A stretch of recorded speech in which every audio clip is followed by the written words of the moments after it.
Welcome to this worship service of the Unitarian Universal Congregation at Shelter Rock. We welcome you wherever you are right now, watching this service. I am Winterflower Robinson. My pronouns are she, her, hers. And I am a Shelter Rock member and worship associate. I extend the welcome of our ministers, Reverend J. Brooks, Reverend Jennifer Bauer, and lead minister, Reverend Dr. Natalie Fenimore. Our music director is Stephen Michael Smith. This morning, I welcome the Reverend Anthony Mutshahwa Johnson, our guest minister. Reverend Anthony Johnson was Mississippi born and Chicago bred. He's an ordained Unitarian Universal minister, speaker, writer, poet, producer, soldier, teacher, mentor, and elder. He is currently serving the Sedona Unitarian Universalist Fellowship in Sedona, Arizona. His ministry is dedicated to, quote, removing unconscious debris from the soils of the soul. As a congregation, we seek to create a loving, religious community, encourage spiritual growth, and build a more and just and joyful world. We mark this special time each Sunday morning to restore the balance of our spirit, to celebrate the joy of a life, and to find the strength to meet life challenges and sorrows. Everyone is invited to our online coffee hour at 11:45 a.m. to meet new friends and see the faces of friends you are missing.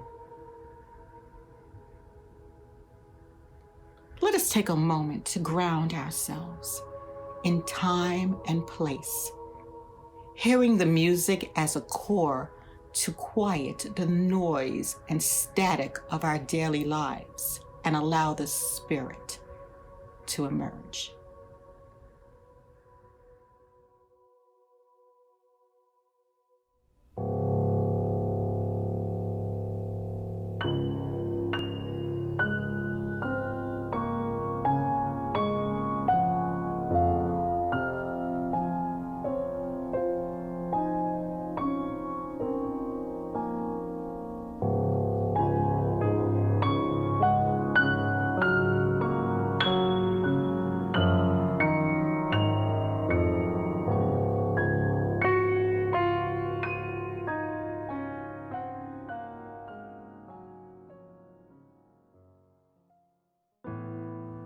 Our opening words today are by the Reverend Rebecca Parker.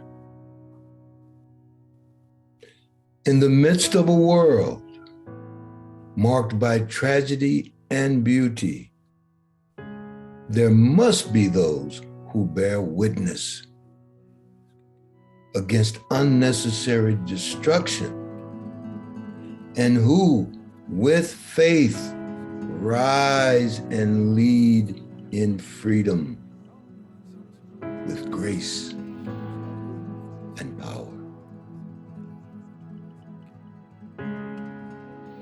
The chalice lit among us is a beacon of hope in a world in crisis, a beacon of possibilities made manifest in community, a beacon of warmth through our interconnections, a beacon of light illuminating our shared wisdom, a beacon of connection by our being together.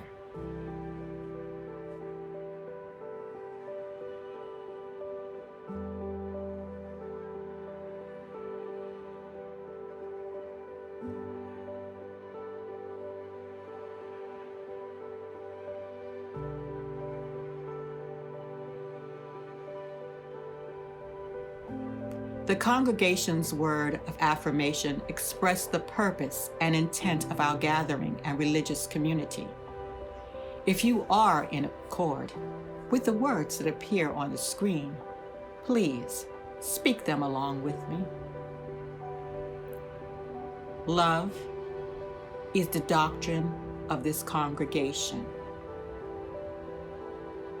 The quest of truth is its sacrament, and service is its prayer. To dwell together in peace, to seek knowledge and freedom, to serve human need. This do we affirm and covenant with each other.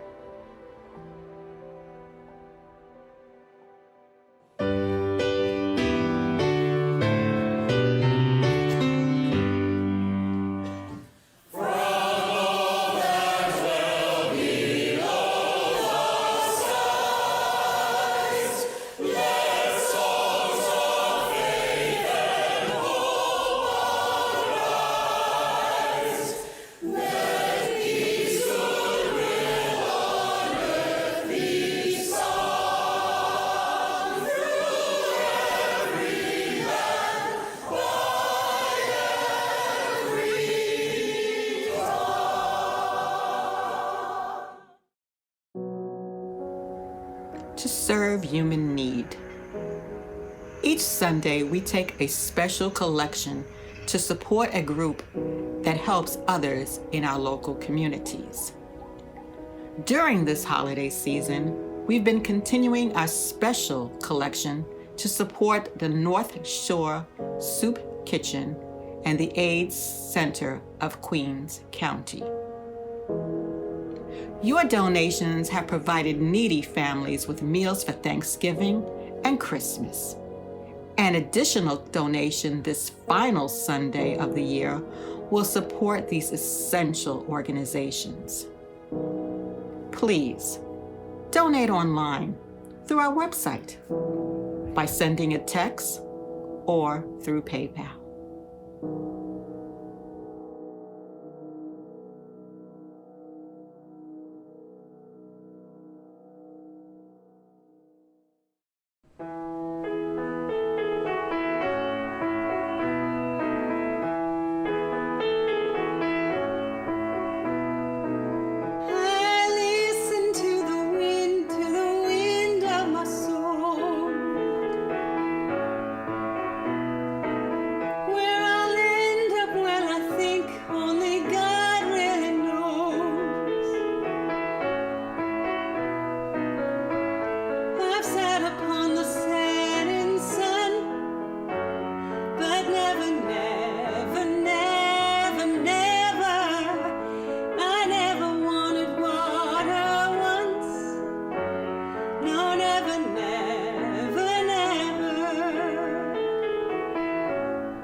Today's reading is by the Reverend Patrick Murphin, entitled The Unity of Knowing and Not Knowing. We believe that many streams join to make a river, that the way to wisdom lies in an open ear and heart, that goodness may be pursued for the sake of goodness, and not from fear of punishment, that knowing and not knowing are part of the same. And ambiguity is permissible.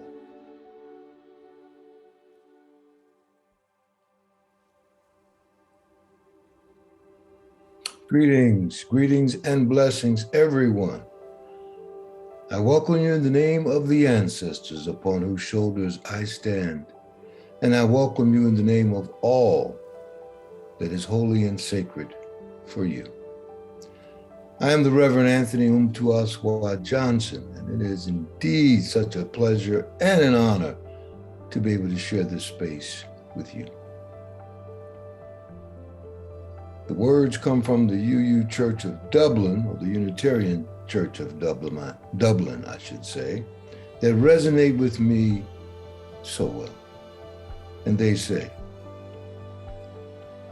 "We do not ask what you believe, or expect you to think the way we do, but only that you try to live a kind and a helpful life with the dignity proper to that of a human being." So welcome all who believe that religion is wider than any sect and deeper than any set of opinions.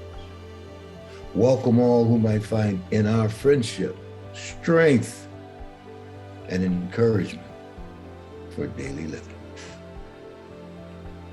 Today's sermon is entitled Wisdom in Today's World. You know, a lot of the time when the topic of wisdom comes up, we kind of think of the usual images, walls filled with old books and elders with the wisdom of many years carved into the wrinkles on their faces. Or maybe diplomas, framed diplomas filling one's office wall. Many letters placed in front and behind of your name, like doctor or PhD or LCSW or JD or Rev. So we kind of get the message. Perhaps that wisdom is about accumulation. If you want to be wise, you need to pile it on. You need to pile it on. More knowledge, more experiences, more books to read, more gurus to follow, more degrees to get, yeah? My question is that accumulation about wisdom, or is that about knowledge? And what is the difference between the two? Martin Fisher offers us this. He says, knowledge is a process of piling up facts. Wisdom lies in their simplification. The Asian philosopher Lin Yutang says, besides the noble art of getting things done, there is also the noble art of leaving things undone. The wisdom of life consists in the elimination of non-essentials. So let this be a reminder that the mathematics of wisdom is often the opposite of what we may think. Maybe wisdom is more a game of subtraction than addition. Often the accumulation of knowledge does not get us closer to wisdom. Sometimes it's just in the way. I believe that there's kind of a simplifying, a sorting, a stripping away, if you will, that needs to occur.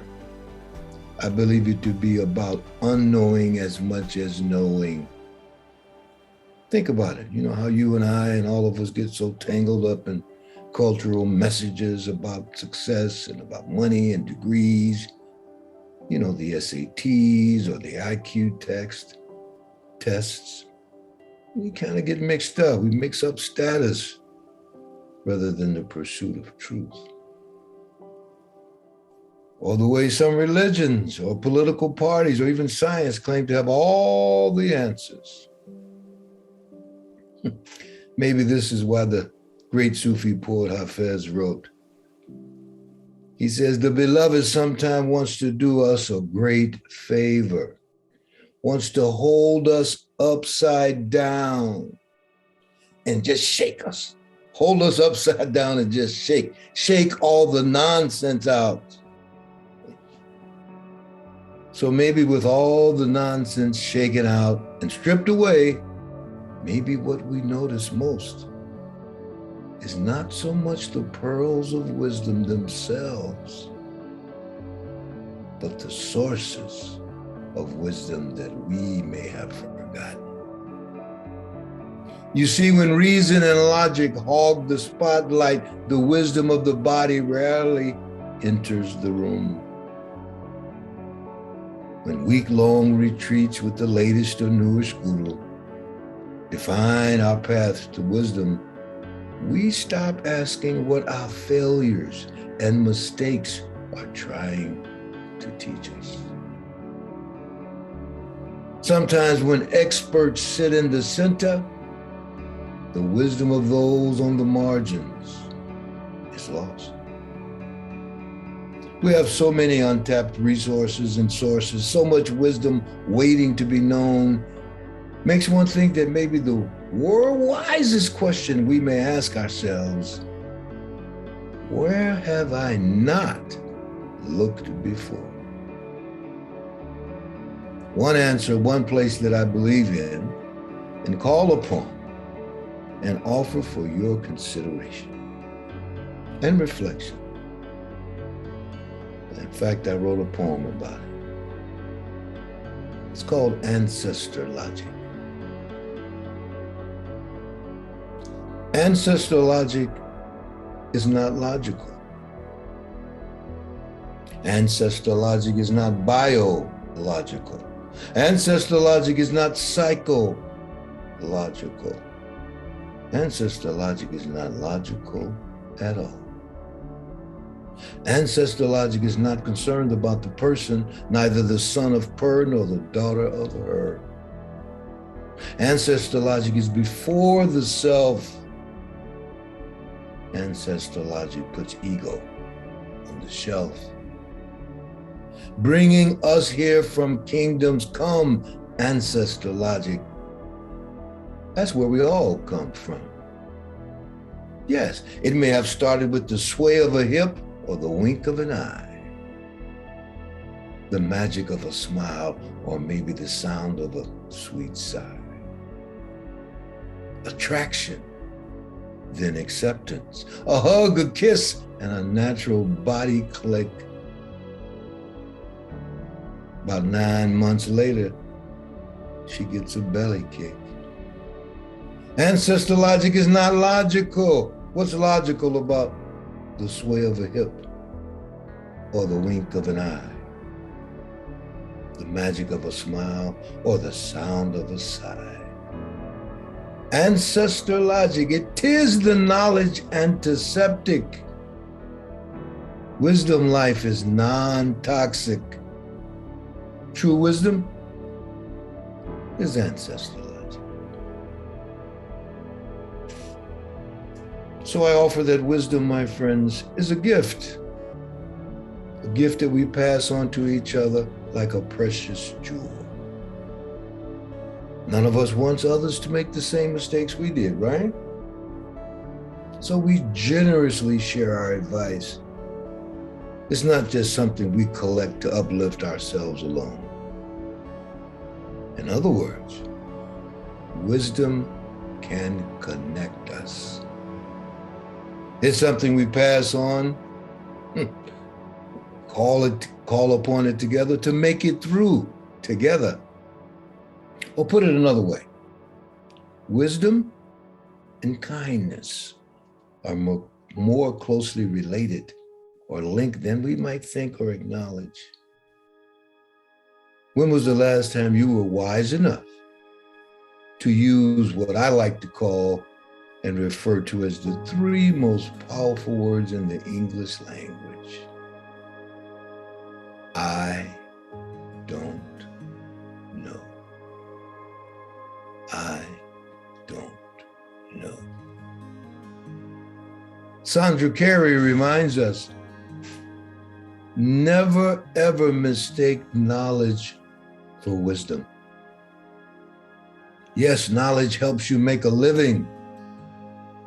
Wisdom helps you make a life. My favorite shaman puts it this way. He says, the intuitive mind is a sacred gift, and the rational mind is a faithful servant. The intuitive mind is a sacred gift. The rational mind is a faithful servant. Have you and I created a society that honors the servant, and have we forgotten the gift? That shaman's name is Albert Einstein. I know we don't call them shamans in our culture. We prefer to call them quantum physicists. For me, one and the same, trying to answer that question about life. One of my favorite musicians of all time, Jimi Hendrix, put it this way. He says, knowledge speaks, but wisdom listens. Jimmy sang it and Bob Dylan wrote it. Some of you old hippies out there, I know you know it. No reason to get excited. The thief he kindly spoke. There are many here among us who feel that life is but a joke. But not you and I. We have been through this. This is not our fate. So let us today stop talking falsely now. The hour's getting late. Emo Phillips said, I used to think that the brain was the most powerful organ in my body. Then I realized who was telling me this. Confucius. Confucius say there are three methods that we may learn wisdom. By reflection. Reflection is the noblest. Second, by imitation, which is the easiest. And thirdly, by experience, which is the bitterest, he said.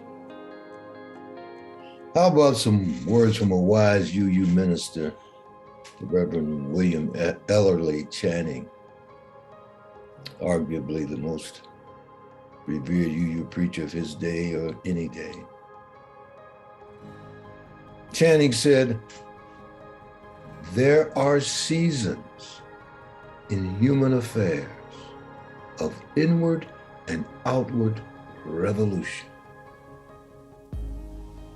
when new depths seem to be broken up in the soul. Perhaps like now I may add. When new depths seem to be broken up in the soul, when new wants are unfolded in multitudes, and a new and undefined good is thirsted for. Might that resonate with you today as we are here in what I call our time of tumult? A new and undefined good is thirsted for. He goes on to say there are periods when to dare is the highest wisdom. There are periods in human history, friends of mine, when to dare is the highest wisdom. Might these be times like that?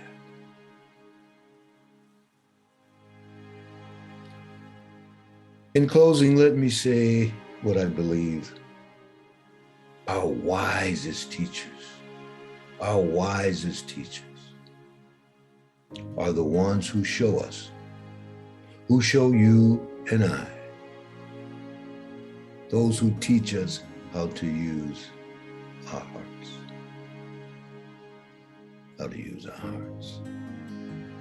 May it be so. Blessed be. Amen. Ashe.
Our closing words today are the words of the Lakota elder, Black Elk.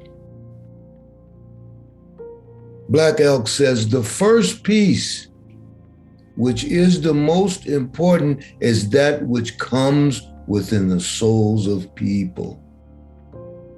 When they realize their relationship, their oneness with the universe and all its powers. We extinguish this chalice, but not the light of truth, the warmth of community, or the fire of commitment. These we carry in our hearts and out into all the world.